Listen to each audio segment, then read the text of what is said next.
বেচে ভাইয়া কার্ড বেচে। দেশের এই সংকটকালীনে দেশের যে চরম পর্যায়ের পাম্পে পাম্পে তেল নেই, হাজার হাজার যুবক বেকারত্বের গালা নিয়ে ঘুরছে, অসহায় মানুষ খাবার পাচ্ছে না। এই সময় সরকার সবার হাতে হাতে তুলে দিচ্ছে কার্ড।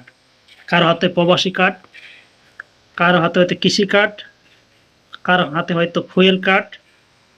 কত কার্ড, কার্ডের শেষ নেই। দেখেন আপনি, আমি বলে রাখি আমার 14 গোষ্ঠী পর্যন্ত বিএনপি করে।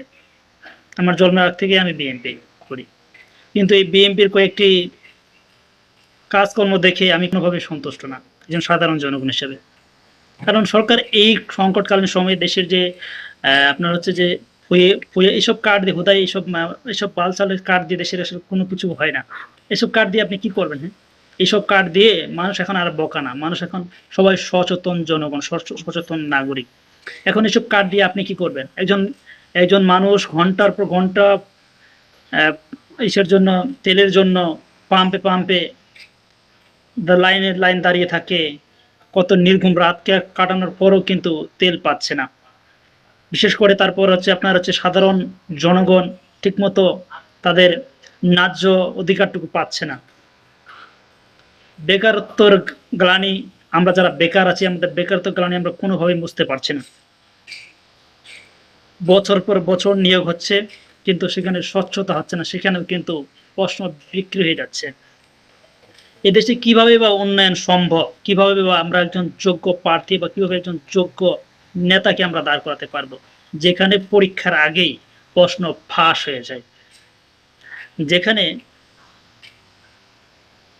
যেখানে যারা যোগ্যরা যখন গরুর ঘাস কাটে আর অযোগ্যরা যখন ক্ষমতায় থাকে, তখন দেশের কিভাবে বা উন্নয়ন সম্ভব? যেখানে একজন কৃষক তার ন্যায্য দাবিটুকু পাচ্ছে না, ন্যায্য প্রাপ্যটুকু পাচ্ছে না, সেখানেও কর থেকে শুরু করে সেখানেও মনে করেন যে উপর মহলের যে চাপ, সে দেশে কীভাবে বা উন্নয়ন সম্ভব? যে দেশে মিডিয়াদের হাতে করে রাখে, কবজায় রাখে, সে দেশে কীভাবে সম্ভব? সে দেশে কীভাবে, এদেশে কীভাবে উন্নয়ন সম্ভব যেখানে আমলারা তাদের কারি টাকা, বড় বড় নেতা, এমপি, মন্ত্রী, তারা তাদের টাকাগুলো বিদেশে পাচার করছে, আমেরিকার মতো জায়গায় বাড়ি করছে, গাড়ি করছে। এদেশে কিভাবে উন্নয়ন সম্ভব? এই বাংলাদেশে কখনো উন্নয়ন সম্ভব নয়। যারা মধ্যবিত্ত আছে বা মধ্যবিত্ত আছেন, তাদের উন্নয়ন কখনোই সম্ভব না এই বাংলার মাটিতে।